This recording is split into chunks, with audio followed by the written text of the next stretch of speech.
So you might have joined this webinar because you want to improve your conference presentations, you need to level up your public speaking skills, you want to develop a stress-free process for presentations, or you need to work more efficiently and give more conference papers, or you want to give truly memorable papers.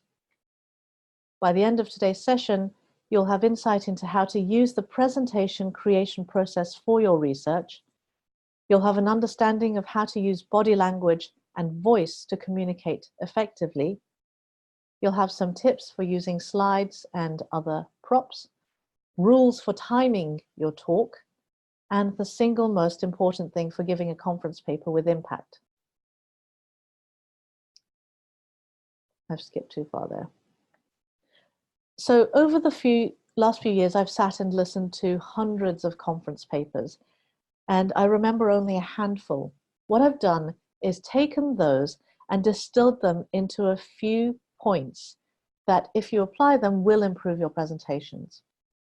I've also given hundreds of papers, and I'm drawing on that experience as well. So giving a paper can feel like a burdensome afterthought that comes at the end of a long research project. And what I would encourage you to do is to flip this thought process, starting instead with the idea that for a researcher, that for most people, the presentation is all they will ever see of your project.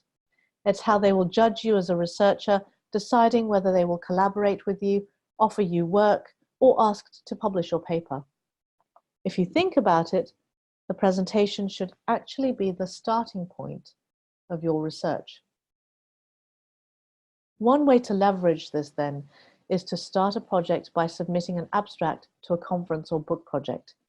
So if you're doing a PhD and consider that the entire project, then you might break that up into parts and then submit abstracts to conferences and research projects for each chapter that you're going to work on. So this will give you a good time frame and thematic framework for undertaking the work. Next, spend some time imagining how your presentation of the finished work will look. What will you be wanting to convince the audience of? Are there creative ways of communicating the content? You may be surprised. Sometimes this process can throw up possibilities for collaboration, for example, with artists or scientists that you may not have considered before. Think about the different kinds of audiences or fields of study for which you could potentially pitch your project. Imagining the presentation first in this way can help you to direct your research so that you focus on the communicability of your work. And it can also help you to structure your paper when it's time to write it. We're going to look first at body language and voice. The tips I'm about to give are fairly cross-cultural, but do keep in mind that cultural context is important. And if you're presenting in a country or an audience with which you're not familiar, you should find out whether there are gestures or dress codes that might cause offense and should therefore be avoided. While universities tend to be liberal and open-minded places, your message will find more receptive listeners if you highlight your cultural similarities rather than differences. And on that count, you can still make an impact with your presentation, even if you're speaking a second language or third or fourth, if you ensure that you follow some basic rules. So a significant proportion of communication happens non-verbally. Experiments by Princeton psychologists Janine Willis and Alexandra Todorov found that it takes 1/10 of a second to form a first impression. It makes sense, therefore, to take care of your physical appearance, to be neat and well presented, because your listeners are going to pay more attention to what you say. While there's debate about exact percentages, various studies have found that 7% of what is communicated is via what is said. Only 7%. 38% is via tone of voice, and the majority, 55%, is by body language or non-verbal communication, including things like slides and other props. Getting your tone of voice and movement right is therefore really important. Be mindful of your posture. and the orientation of your body. You can get a head start by taking 5 minutes before your talk to sit or stand in a power pose. And these in the image on the slide are 2 examples of power poses. The Harvard academic Amy Cuddy has found that adopting such poses leads to an increase in testosterone, which is the dominance hormone, and a decrease in cortisol, the stress hormone, leading us to feel more in control and more relaxed, leading to a better performance. Now, while you're in your power pose, take a big yawn. Another one that's commonly used is to stand with your legs slightly apart, shoulder width apart, with your hands on your hips.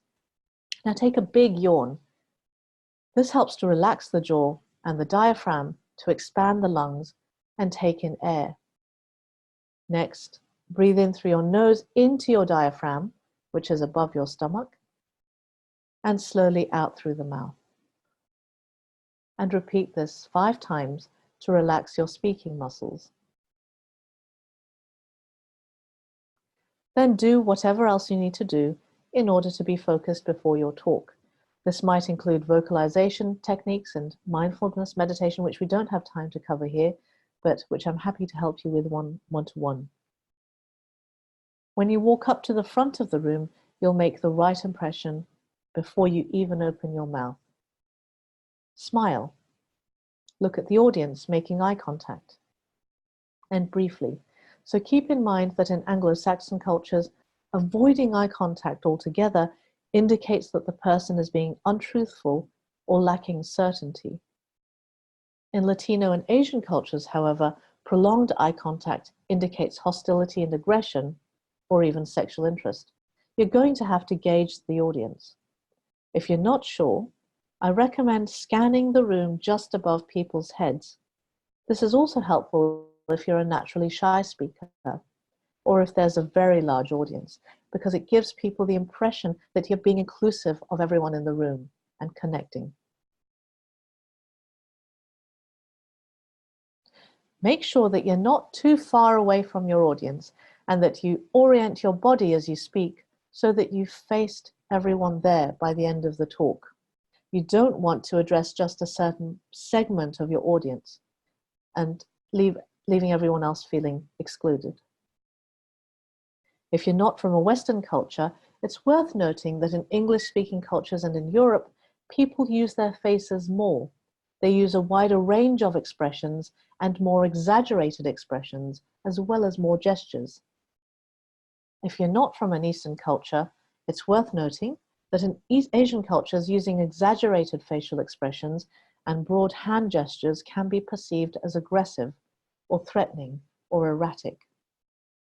So one way of practicing facial expressions for everyone is to give your talk, after you've written it, practice giving your talk and trying to communicate the major points and most dramatic aspects of your talk without speaking. So practice your hand gestures, which we'll talk about in a moment, and your facial expressions.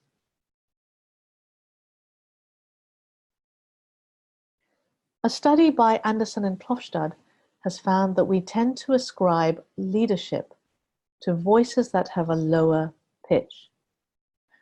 So more than simply having a very low voice, we know that from hearing mesmerizing speakers that a resonant voice is a voice that's easy to listen to, a voice that's projected, that's calm, that's dynamic, that's relaxed, and that's not monotone. It's also a voice that speaks in a slower rather than faster tempo. If you're not blessed with an operatic voice, it's worth listening to good speakers on the radio or in audiobooks and to follow their tone and pitch. So you're standing tall and relaxed, introducing your paper in a resonant voice. Now, the most natural way to stand is with your hands by your sides. And if you're going to have paper or an electronic notepad, make sure that the font is large enough so that you can have it on a desk or at arm's length, and that you're familiar enough with the text so that you can keep making eye contact with the audience. Obviously, it's better if you can leave your notes behind.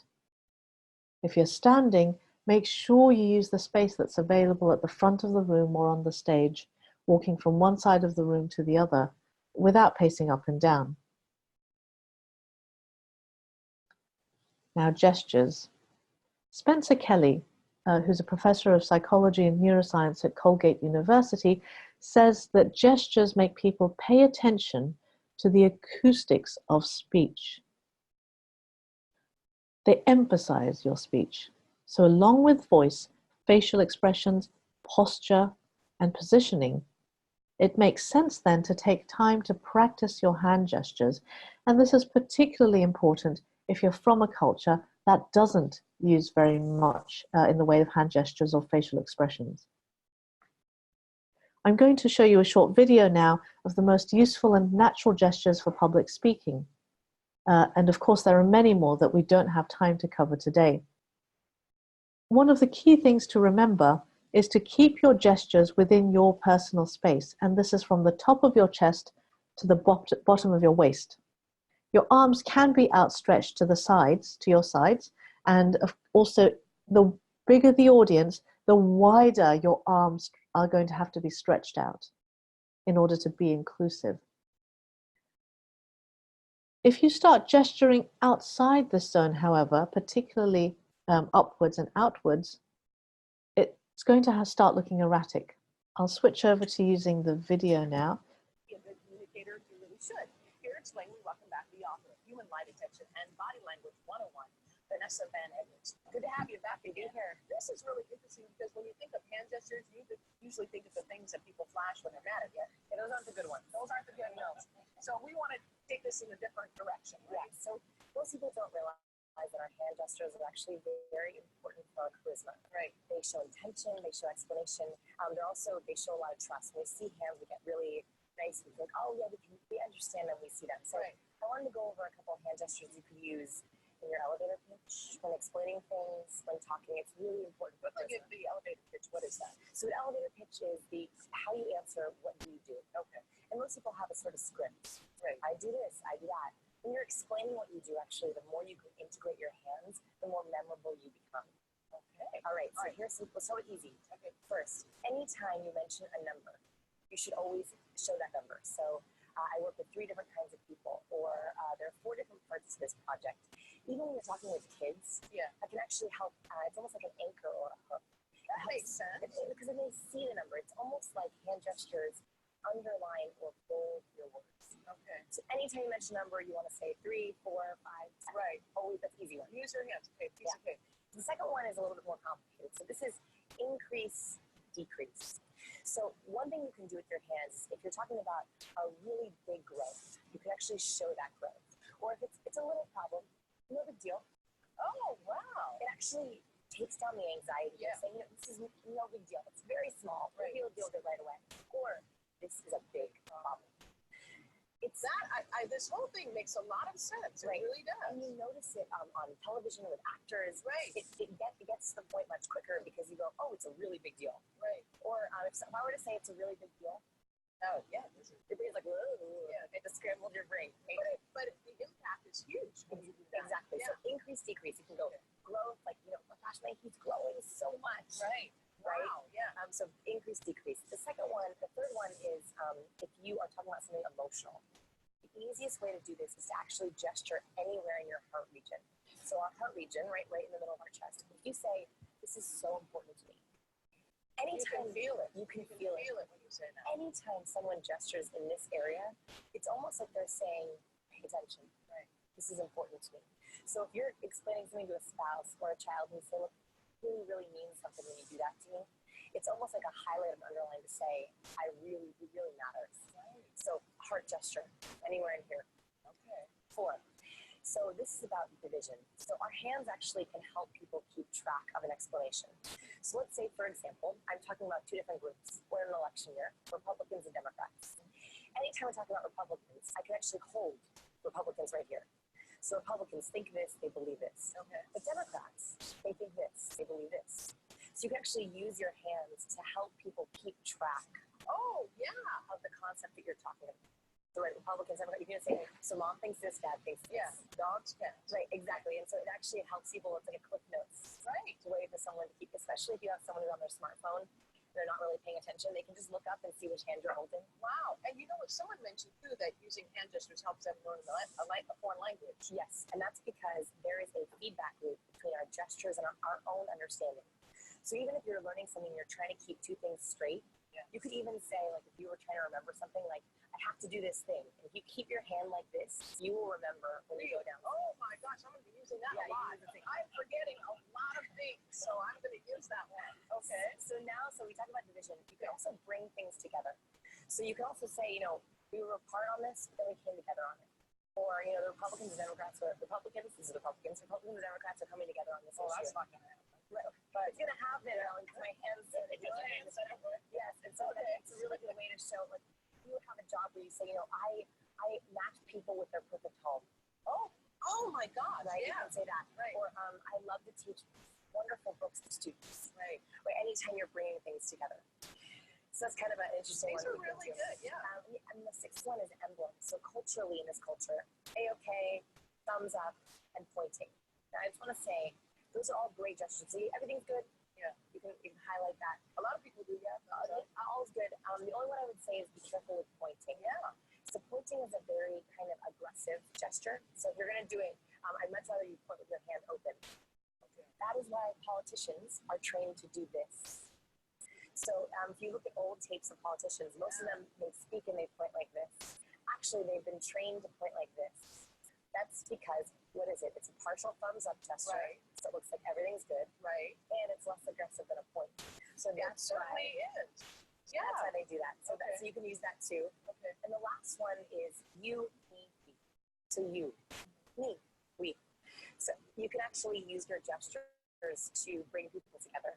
So you Right. can say, you know, we're on the same page. Right. Right, we. Yeah. Or, We'll come together on this. Yeah, exactly. Or you think this and I think this. Right. And that's okay if you think that, but I really want to go with what I think because it's important to me. And this takes us back to that study you did on charisma, doesn't it? Where Yes. people paid attention to those using hand gestures. They became more charismatic. Exactly. So the best speakers use more hand gestures in their talks. Now, a little caveat here is there's a difference between jazz hands and hand gestures. Right. So kind of jazz hands are gestures that don't match your words. Right. Those are Make just sure they stuff. match your words. Yes, they should match your words. Always that congruent. That's what Right. you want. Those are the best speakers. And the coming from the heart. Yeah. You can feel it. You know. And TED Talkers, you know, people who go on stage and they speak from their heart, they're telling their story. They'll often get on stage and say, today I want to share a story with you. Oh wow! See, now I'm listening. Right. Because now I feel like it's going to be a powerful, heartfelt story. Right. And we're all going to come together. Right. You'll see, like, the speakers will use this gesture because they're trying to include the audience in their talk. It's a beautiful way, I think, to give more depth to what you're saying. To explain so much more beyond, you know, 3 words of, you know, us. Right. You can say so much more with your hands when you add them. Vanessa, from the bottom of my heart, that was fantastic. Yes. That really was. Human lie detection, body language 101. Your guide to reading people's nonverbal behavior. Yeah, so hopefully that short video was useful. There are lots more on the internet, but those are some of the most natural and common gestures that you see. So one thing I suggest is that once you've written your paper, you could read through it and underline the words and moments that you can mark with a hand gesture. And this is a really useful thing to prepare and to practice. Now, I'm going to let you in on the secret to easy presentation writing. The optimum speed of speech for a public talk is 120 words per minute. So you can therefore work out the length of your talk by taking the number of allocated minutes and multiplying them by 120. So for example, if you have if it's a 20-minute talk that you've been given, and you're going to be writing 120, you're going to be speaking 120 words per minute, that's going to be a 2,400 word paper that you should write for your talk. Then you can break that down and write 1 paragraph per minute, making 1 point per paragraph. So each paragraph is going to be 1 minute long, it's going to be 120 words long, and you just need to make one point in it. So a sample structure for a paper that's 20 minutes long might be your introduction, which will take about a minute, then the first part of your talk, which will be 6 minutes long, 6 paragraphs long, the second part of your talk for the same, the third part of your talk, and then 1 minute to summarize and conclude.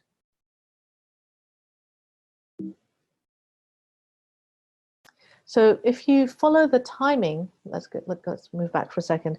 If you follow the structure, you're not going to run out of time when you're giving your talk. You will be able to tell a sophisticated story effectively because you've prepared it in its most efficient form. Keeping to time is going to be appreciated by both the chair of your talk and by your listeners, leaving enough time for questions and discussion later. Now it comes to the content of your talk. You need to work out what the key point is. Distill it into 1 or 2 sentences. It's harder than it sounds. And then you need to identify what the universal things are in your talk that your listeners will all be interested in. This isn't necessarily your key point. There are going to be various interesting aspects or angles of your talk. So these are what you're going to have to work out first. Even if you don't flag these explicitly, it will help you to pitch your talk in the right way when it comes to writing it. Next, you need to find hooks for your listeners, an internal motivation to engage with your talk, and you might do this through an emotive story. You might appeal to their sense of justice or pique their interest by indicating how it relates to their research areas. And then you also need to find an external motivation for them to pay attention to your talk. So identify that what they will get out of your talk that will benefit them. Now I'm going to share with you the single most important thing for presenting a paper with impact, and that's storytelling. Stories have the power to create interest and drama from even the most technical and dry research project. We're hardwired to pay attention to stories and to remember them. They can inspire, inform, and persuade your audience in a way that nothing else will. You might think that this is impossible for conference papers. Not so.